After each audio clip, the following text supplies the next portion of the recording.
Hello student, मैं Yogendra Kumar Yadav, technician electrical, राजकीय polytechnic महाविद्यालय अलवर से ई प्रैक्टिकल के सेशन में आज मैं आपको इलेक्ट्रिकल वर्कशॉप जो कि सब्जेक्ट कोड 209 है और उसका सिलेबस में आपका पार्ट 4.4 उसमें आपका आता है assembling, dismantling and fault investigation of electric kettle. इससे पहले हमने आपको बताया है electric heater, electric immersion heater, room heater, और आज हम इसी संदर्भ में बताने जा रहे हैं इलेक्ट्रिक केटल के बारे में बात करेंगे आज अपन। तो आपको पता है कि इलेक्ट्रिक केटल क्या काम आता है। केटल जो कि आप उसमें पानी गर्म कर सकते हैं, दूध गर्म कर सकते हैं, चाय बना सकते हैं। इस तरह की जो केटल होती है वो सिर्फ इलेक्ट्रिकल सप्लाई देने से उसमें एक हीटर लगा होता है और वो कार्य करता है, हीटिंग एलिमेंट उसका, और उसमें चीज़ें गर्म हो जाती है और काफ़ी तेज़ी से बहुत जल्दी कार्य होता है। इसलिए आजकल उसका उपयोग भी बढ़ गया है। तो उसी बारे में आपको बताएंगे आज। तो उसमें क्या करेंगे कि आपको इस प्रैक्टिकल के लिए हमें कुछ टूल्स और इक्विपमेंट की आवश्यकता पड़ेगी। उसके लिए आप देखिए कि क्या टूल्स की जरूरत पड़ेगी। Number 1, insulated combination plier, insulated long nose plier, एक 1 नंबर। इंसुलेटेड स्क्रू ड्राइवर की आवश्यकता होगी। Phase tester 1 number. मैगर की आवश्यकता होगी टेस्टिंग के लिए, तो megger 500 volt 1000 mega ohm 1 number. D spanner set, spanner होगा जो आपका 6 mm से और 15 mm साइज का स्पैनर चाहिए ताकि उसको खोलने कसने में के काम आए। और टेस्ट लैंप चाहिए टेस्टिंग के लिए। अच्छा जी, उसके बाद हमें मटेरियल क्या चाहिए।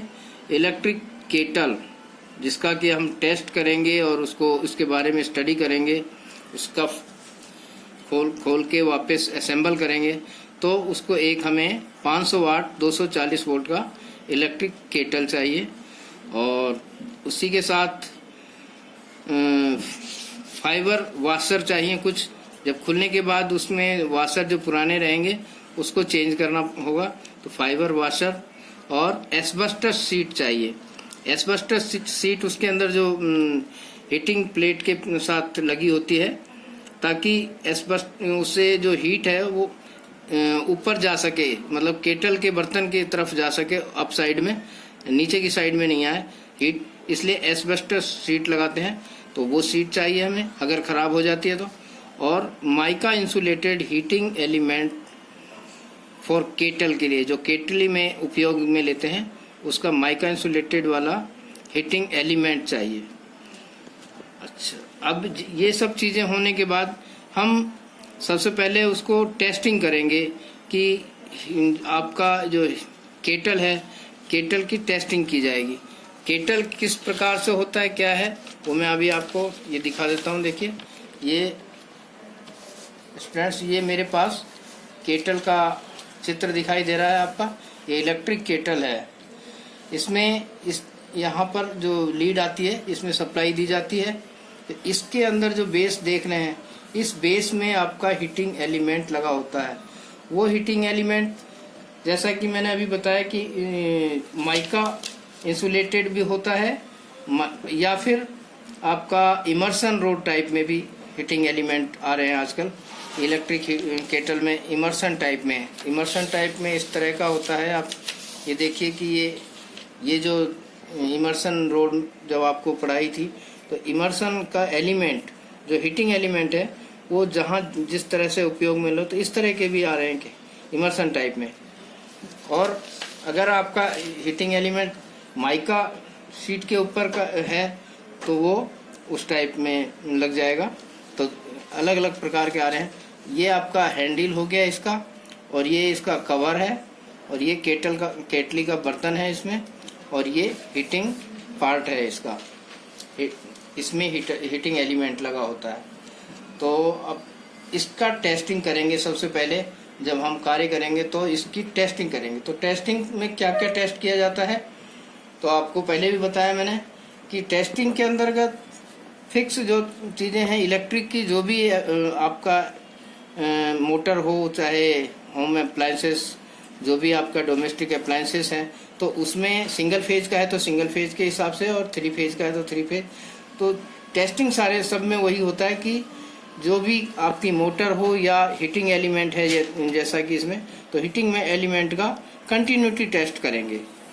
तो एलिमेंट का कंटिन्यूटी टेस्ट किया जाएगा सीरीज टेस्ट लैंप के द्वारा, और उसके बाद में ओपन सर्किट टेस्ट किया जाएगा कि हो सकता है कि आपका हीटिंग एलिमेंट जो कि वर्क नहीं कर रहा है तो वो ओपन सर्किट हो। तो वो आपको मैंने पहले भी बताया कि सीरीज टेस्ट लैंप के द्वारा चेक करेंगे। यदि आपका ओपन सर्किट है तो वो सर्किट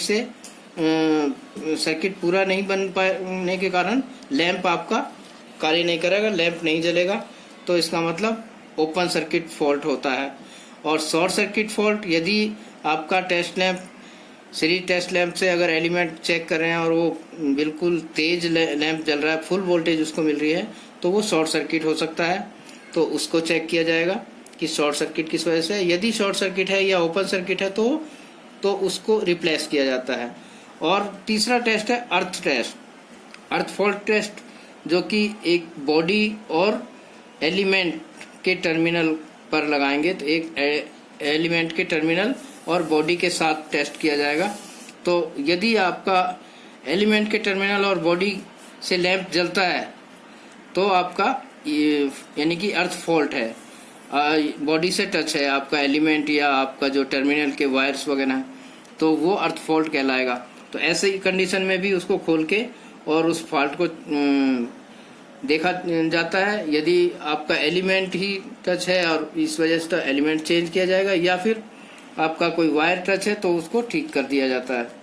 और इंसुलेशन टेस्ट बाय मैगर, तो मैगर के द्वारा भी फिर लास्ट में क्या करेंगे कि इंसुलेशन टेस्ट किया जाएगा। आपका हीटिंग एलिमेंट और बॉडी, इनके बीच में जो इंसुलेशन है वो इतना होना चाहिए, काफ़ी, वो 1 मेगा ओम के बराबर होना चाहिए।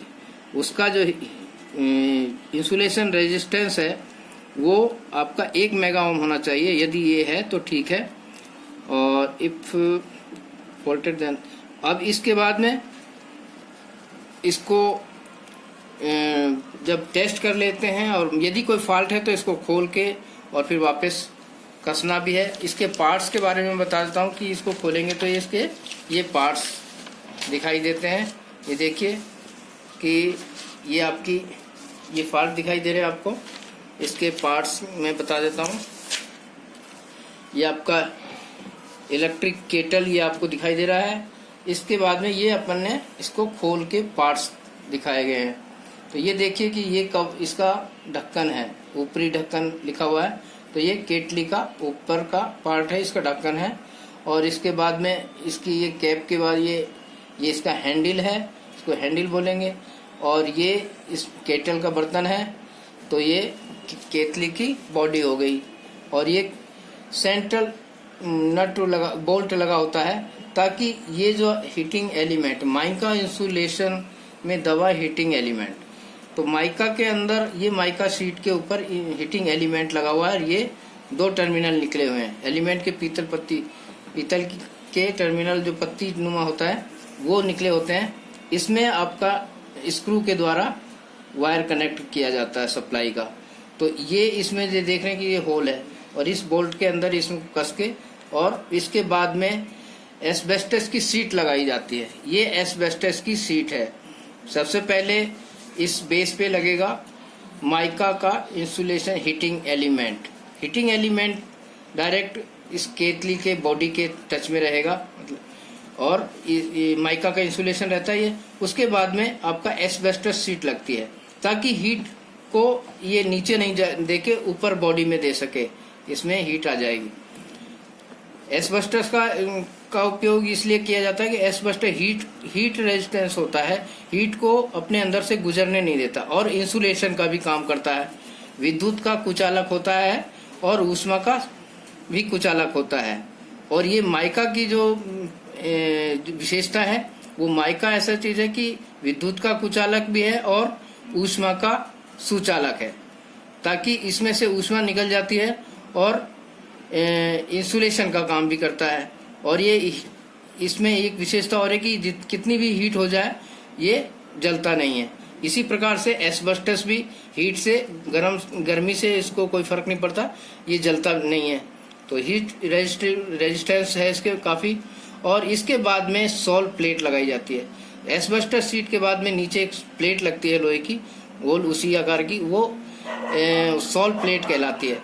उससे वो दबाव बना रहता है। और इसके बाद में आपके ये स्क्रू लग जाते हैं इसमें, ये पेच हो गया। इसके बाद में सॉल्ट प्लेट के बाद एक प्रेशर प्लेट लगती है मोटी, ताकि उसको इन सबको वो दबा के रखती है। इसके बाद में ये स्क्रू को टाइट कर दिया जाता है। ये स्क्रू आ गया आपका, ये प्रेशर प्लेट हो गई। उसके बाद इन सबको के ऊपर एक कवर आ जाता है, जैसा कि ये कवर देख रहे हैं, कवर लगा हुआ है। तो ये इसका कवर है और ये ढक्कन नुमा, ये नीचे वाला ढक्कन है। तो ये इसको लगा के और इसी नट बोल्ट, इसके बोल्ट के साथ इसमें स्क्रू लगा दिया जाता है। ये स्क्रू दिखाया गया वाशर से, ये लग। इसके बाद में जो ये टर्मिनल है, इस टर्मिनल से वायर निकलकर और यहाँ लग जाते हैं। ये आपका आउटलेट सॉकेट टर्मिनल है, जो कि आपका इसमें ये 2 पिन का सॉकेट है। तो ये इस टाइप ये लग जाएगा आउटलेट वाला, और इस तरह से आपका ये असेंबल कर दिया जाएगा। तो ये आप देख रहे हैं कि इसके पार्ट्स आप समझ गए होंगे कि सबसे पहले ये कवर दिखाया गया, ऊपरी ढक्कन, फिर ये बॉडी हो गया, ये इसका हैंडल है, ये इसका माइका इंसुलेटेड एलिमेंट है। इसके बाद में ये एस्बेस्टस शीट हो गई। इसके बाद में ये सॉल्ट प्लेट हो गया, फिर प्रेशर प्लेट लगता है। इसके बाद इसके ये कवर लगा के इसको टाइट कर दिया जाता है। बस ये कवर लगाने से पहले ये ध्यान रखना है कि आपको ये दोनों जो ये टर्मिनल की पत्तियां हैं वो इसके आउटलेट के साथ कसना है दोनों। तो ये आपकी फिर यहाँ से सप्लाई आ जाएगी और ये कार्य करेगा। जब इसको असेंबल कर दिया जाता है उसके बाद ये टेस्टिंग भी करनी है दोबारा आपको, कि जब आपने खोला तो ये इसको चेक कीजिए कि इसका जो टेस्टिंग मैंने बताया कि कंटिन्यूटी टेस्ट या short circuit test, open circuit, ये आपको एलिमेंट के साथ टेस्टिंग करनी है। यदि आपका कोई भी फॉल्ट है, अगर दूर हो सकता है तो दूर करना है, नहीं तो आपका ये एलिमेंट चेंज हो जाएगा, चेंज करना पड़ेगा। यदि आपका ये डैमेज है एस्बेस्टस शीट तो इसको चेंज करना पड़ेगा। तो ये देख लो, इस प्रकार से फिर इसको असेंबल कर दिया जाएगा। चेंज अगर होता है तो नया चेंज करके असेंबल करने के बाद फिर वही टेस्ट होगा, सारी टेस्टिंग होगी बाकायदा। उसके बाद आप पानी गर्म करके और उसको देख सकते हैं कि ये कार्य कर रहा है कि नहीं कर रहा है। ठीक, ओके, आज का इतना ही। आप आशा है आप इलेक्ट्रिक केटल के को अच्छी तरह से समझ गए होंगे और इसमें क्या पार्ट्स होते हैं। ठीक है, ओके, थैंक यू।